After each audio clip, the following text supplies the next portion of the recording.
Welcome back. Today's topic is 5 dangerous and rarely seen animals in the Amazon jungle. 1. Bushmaster snake, Lachesis muta.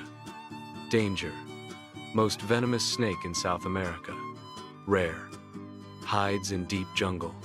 Locals call it the ghost snake. Fun fact.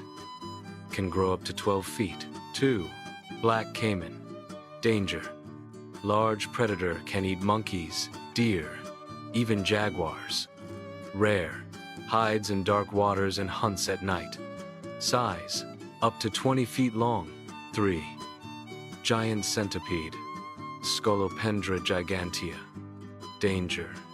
Poisonous bite, kills mice, frogs, even birds. Rare. Lives in caves and under jungle leaves. Creepy fact.